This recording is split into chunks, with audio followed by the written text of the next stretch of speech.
नमस्कार, दिल्ली न्यूज में आपका बहुत बहुत स्वागत है। चलिए देखते हैं आज की 25 फटाफट काम की और महत्वपूर्ण बड़ी खबरों को।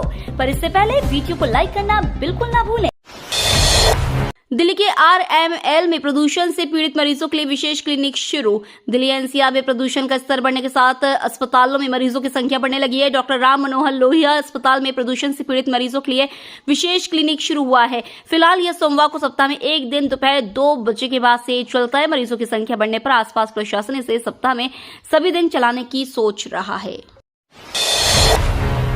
दिवाली से पहले दिल्ली AQI में सुधार की गुड न्यूज, बदली हवा की चाल। प्रदूषण की मार झेल रहे दिल्ली वालों के लिए दिवाली से पहले अच्छी खबर सामने आई है। राष्ट्रीय राजधानी दिल्ली में वायु गुणवत्ता सूचकांक में सोमवार की अपेक्षाकृत मंगलवार को कमी दर्ज की गई है। अब AQI बहुत खराब की श्रेणी से खराब की श्रेणी में आ गया है। इसकी वजह हवा की गति में बदलाव बताया जा रहा है। हालांकि कुछ इलाकों में अभी भी AQI बहुत खराब श्रेणी में रिकॉर्ड किया गया है। राजधानी में 3 दिन पानी की किल्लत, 40% इलाके के लोग होंगे परेशान। राजधानी निवासियों को इस बार दिवाली, गोवर्धन पूजा और भैया दूज जैसे महत्वपूर्ण त्योहारों पर जल संकट का सामना करना पड़ेगा। राजधानी में पानी की समस्या का मुख्य कारण गंगा नहर और यमुना नदी से जलापूर्ति में कमी है। इस समय गंग नहर में सफाई का कार्य चल रहा है। इस कारण गंग नहर से जल आपूर्ति बंद कर दी गई है। वहीं यमुना नदी के पानी में अमोनिया की मात्रा सामान्य से कहीं अधिक हो गई है, जिससे जल शोधन संयंत्रों पर सीधा असर पड़ रहा है। दिल्ली में सरकारी अस्पतालों के निर्माण में 200 करोड़ का घोटाला, जांच को LG की मंजूरी। LG विनय कुमार सक्सेना ने दिल्ली सरकार के अस्पतालों के निर्माण और एक्सटेंशन में शामिल PWD अधिकारियों के खिलाफ 200 करोड़ रुपए के कथित घोटाले की ACB जांच की मंजूरी दी। इसमें PWD के 5 इंजीनियरों की भूमिका संदेह के घेरे में। ACB को आरोपियों से पूछताछ करने के लिए अनुमति मिली है। बुजुर्गों को PM मोदी का दिवाली गिफ्ट, हर साल 5 लाख तक का इलाज होगा फ्री। प्रधानमंत्री नरेंद्र मोदी ने मंगलवार को आयुष्मान योजना के नए चरण आयुष्मान भारत निरामयम की शुरुआत की है। PM मोदी ने दिल्ली के all India institute of Ayurveda में आयोजित एक कार्यक्रम में करीब 12,850 करोड़ रुपए की विकास परियोजनाओं का शुभारंभ किया। अब 70 वर्ष और उससे अधिक आयु वाले सभी बुजुर्गों का प्रमुख स्वास्थ्य बीमा योजना आयुष्मान भारत के तहत मुफ्त इलाज हो सकेगा। दिल्ली की आप सरकार पर PM मोदी ने साधा निशाना। देश में 70 साल या इससे अधिक उम्र के सभी बुजुर्गों को अब 5 लाख रुपए तक का मुफ्त इलाज मिल सकेगा। प्रधानमंत्री नरेंद्र मोदी ने मंगलवार को आयुष्मान योजना को विस्तार देते हुए U-Win पोर्टल की शुरुआत की। इस दौरान उन्होंने दिल्ली की आम आदमी पार्टी सरकार पर निशाना साधते हुए राजधानी के बुजुर्गों से माफी मांगी। PM मोदी ने कहा कि वह उनकी मदद नहीं कर पाएंगे क्योंकि दिल्ली और पश्चिम बंगाल की सरकार ने इस योजना को लागू नहीं किया है। नए गुरुग्राम में रहने वालों के लिए आई बड़ी गुड न्यूज, ये 7 सड़कें होंगी जगमग। नए गुरुग्राम में रहने वाले लोगों के लिए गुड न्यूज है। यहाँ की 7 मुख्य सड़कों पर जल्द स्ट्रीट लाइटें लगाई जाएंगी। इंजीनियरिंग सेल ने एक कंपनी को टेंडर आवंटित कर दिया है। करीब 10 किलोमीटर एरिया में इन स्ट्रीट लाइटों को लगाने में करीब 5 करोड़ 74 लाख रुपए का खर्च आएगा। इस कंपनी को यह काम अगले 6 महीने के अंदर पूरा करना होगा। आयुष्मान योजना को लेकर केजरीवाल ने PM मोदी को दिया जवाब। प्रधानमंत्री नरेंद्र मोदी ने मंगलवार को दिल्ली की आम आदमी पार्टी सरकार पर आरोप लगाते हुए कहा था कि राजनीतिक स्वार्थ के चलते वह राष्ट्रीय राजधानी में आयुष्मान भारत स्वास्थ्य बीमा योजना लागू नहीं कर रही है। अब इस मामले में अरविंद केजरीवाल ने PM पर पलटवार करते हुए कहा कि उन्हें दिल्ली के स्वास्थ्य मॉडल का अध्ययन करने और उसे आयुष्मान भारत की जगह पूरे अगला भारतवर्ष में लागू करने की सलाह दी है। साथ ही कहा कि अगर मोदी कहेंगे तो वे इस मॉडल का लाभ उठाने वाले लाखों लोगों के नाम PM को भी भेजने को तैयार हैं। पिंक टिकट से दिल्ली में बढ़ी महिला बस यात्रियों की संख्या। दिल्ली में महिलाओं को निःशुल्क बस यात्रा योजना के मूल्यांकन करते हुए एक रिपोर्ट पेश की गई। इसके तहत महिलाओं को जारी की गई पिंक टिकट से दिल्ली में महिला बस यात्री में इजाफा हुआ। साल 2019 में राज्य सरकार ने महिलाओं के लिए निःशुल्क बस यात्रा को शुरू किया था। इस योजना के अंतर्गत दिल्ली परिवहन निगम और Delhi integrated multi modal transport system ने सभी AC व नॉन AC बसों में महिलाओं को पिंक टिकट के आधार पर निःशुल्क बस यात्रा सुविधा दी गई। सरकारी कर्मचारियों के रिटायरमेंट के नियमों में बड़ा बदलाव, नोटिफिकेशन जारी। अब केंद्र सरकार के कर्मचारी 20 साल की सेवा के बाद वॉलंटरी रिटायरमेंट का लाभ ले सकते हैं। सरकार के इस नए नियम के तहत कोई भी केंद्रीय कर्मचारी जिसने 20 साल की सेवा पूरी कर ली है वह वॉलंटरी रिटायरमेंट ले सकता है। इसके साथ ही उन्हें नेशनल पेंशन स्कीम का लाभ भी मिलता रहेगा। इससे पहले कर्मचारियों को निर्धारित उम्र तक काम करना अनिवार्य था, लेकिन अब इस नए प्रावधान से उन्हें जल्दी रिटायरमेंट का विकल्प मिल गया है। अमेरिका जाएंगी स्वाति मालीवाल, दिल्ली कोर्ट से मिली इजाजत। दिल्ली की एक अदालत ने मंगलवार को राज्यसभा सांसद स्वाति मालीवाल को अपनी बीमार बहन से मिलने के लिए 2 से 15 नवंबर तक अमेरिका जाने की अनुमति दे दी है।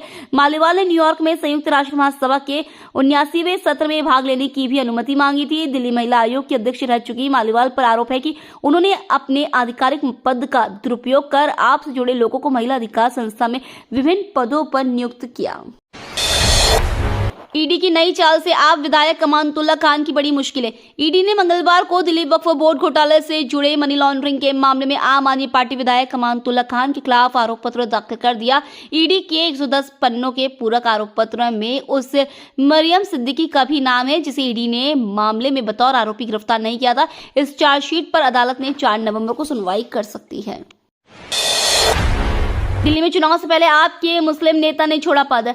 आम आदमी पार्टी के विधायक और बड़े मुस्लिम चेहरे अब्दुल रहमान ने इस्तीफे का ऐलान कर दिया। उन्होंने आम आदमी पार्टी के अल्पसंख्यक प्रकोष्ठ के अध्यक्ष पद से इस्तीफा दे दिया है। विचारों में फासला बढ़ने की बात कहकर उन्होंने पार्टी से भी अलग होने का संकेत दे दिया है। रहमान के कदम को विधानसभा चुनाव से पहले प्रेशर पॉलिटिक्स के तौर पर देखा जा रहा है। सूत्रों के मुताबिक टिकट कटने की संभावना की वजह से उन्होंने ऐसा कदम उठाया है।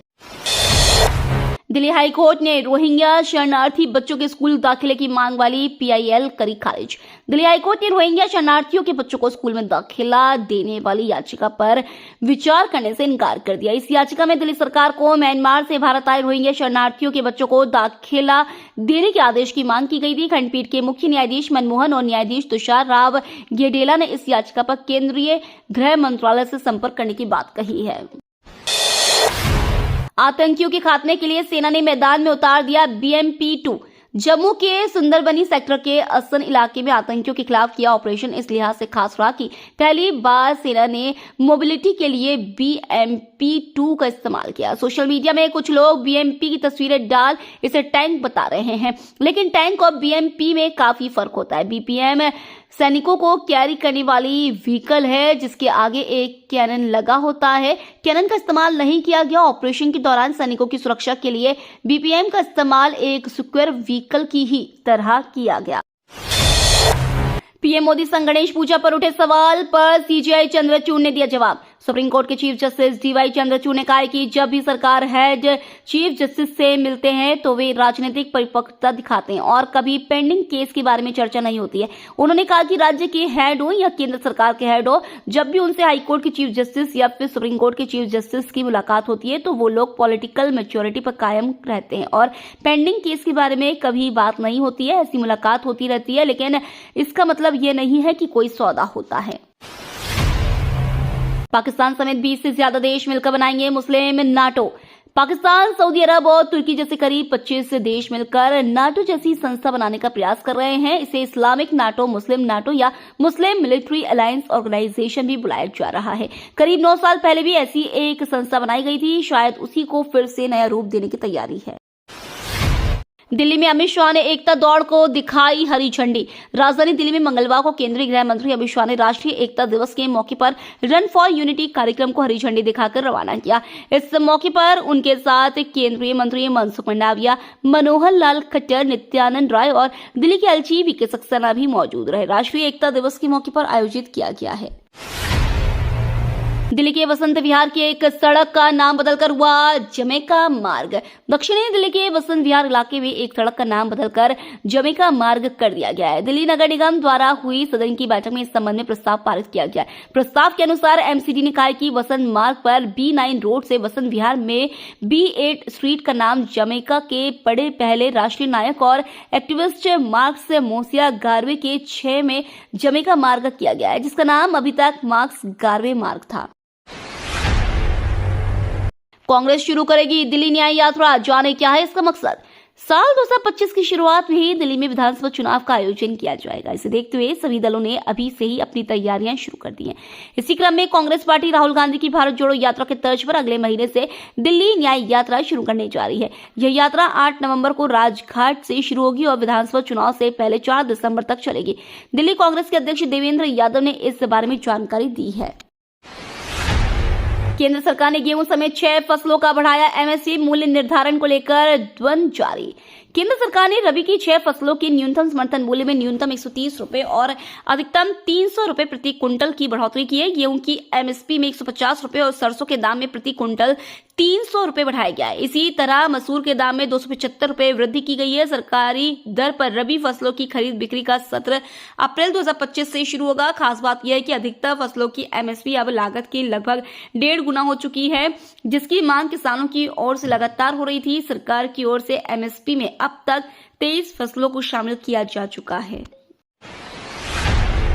केंद्र सरकार ने महिलाओं के लिए लिया बड़ा फैसला, ब्रेस्ट और लंग कैंसर की दवाएं होंगी सस्ती। केंद्र सरकार के फैसले से कैंसर की ये दवाएं होंगी सस्ती। सीमा शुल्क में छूट और जीएसटी दर में कटौती। केंद्र सरकार ने महिलाओं के लिए जरूरी दवाओं पर बड़ा फैसला लिया है। अब सरकार ने दिवाली से ठीक पहले कैंसर के मरीजों को बड़ी राहत दी है। बता दें कि कैंसर के इलाज में इस्तेमाल होने वाली 3 प्रमुख दवाओं की कीमत घटने वाली है। सरकार ने इसके आदेश भी जारी कर दिए। गौरतलब है कि देश में जरूरी दवाओं की कीमतों को नियंत्रण में रखने का काम राष्ट्रीय औषधि मूल्य निर्धारण प्राधिकरण करता है। अब एनपीपीए ने कैंसर के इलाज में इस्तेमाल होने वाली 3 दवा ट्रेटुजुमाब, ओस्बिरटिनिब और डुर्वालुमाब की कीमत को कम करने का आदेश दिया है। भारत चीन सीमा से पीछे हटे सैनिक का अस्थायी निर्माण भी हटा। लद्दाख में देपसांग डेमचोक में भारतीय और चीनी सैनिकों के पीछे हटने की प्रक्रिया करीब पूरी हो चुकी है। दोनों सेनाएं एलएसी के पास संवेदनशील क्षेत्रों से वापसी और सैन्य बुनियादी ढांचे को खत्म करने की पुष्टि कर रही है। फिलहाल दोनों सेनाएं विश्वास के आधार पर काम कर रही है। हालांकि गलवान क्षेत्र सहित 4 बफर जोन के बारे में अभी तक कोई चर्चा नहीं हुई। आतंकी फंडिंग में इंजीनियर राशिद पहुंचे तिहाड़ जेल। जम्मू कश्मीर के बारामूला सांसद शेख अब्दुल राशिद उर्फ इंजीनियर राशिद अंतरिम जमानत का समय पूरा होने के बाद वापस तिहाड़ जेल पहुंच गए हैं। राशिद ने सोमवार को समर्पण किया। उधर दिल्ली की अदालत अब इंजीनियर राशिद की जमानत का मामला विशेष जनप्रतिनिधि अदालत के पास भेजने पर विचार करेगी। राशिद की जमानत पर फैसला 13 नवंबर तक स्थगित कर दिया गया है। सलमान खान को धमकी देने वाला तैयब नोएडा से गिरफ्तार। अभिनेता सलमान खान को धमकी देने के मामले में मुंबई पुलिस ने एक आरोपी को नोएडा से गिरफ्तार कर लिया है। आरोपी युवक नोएडा में कारपेंटर का काम करता है। युवक की पहचान मोहम्मद तैयब के रूप में हुई है। वह दिल्ली में रहता है। जानकारी के अनुसार आरोपी युवक ने मुंबई पुलिस के कंट्रोल रूम में टेक्स्ट मैसेज किया था कि मैं सलमान खान को नहीं छोड़ूंगा। ये तो थी आज की बड़ी खबरें। रोजाना ऐसी ही सबसे पहले अपडेट पाने के लिए चैनल को सब्सक्राइब करना बिल्कुल ना भूलें। धन्यवाद।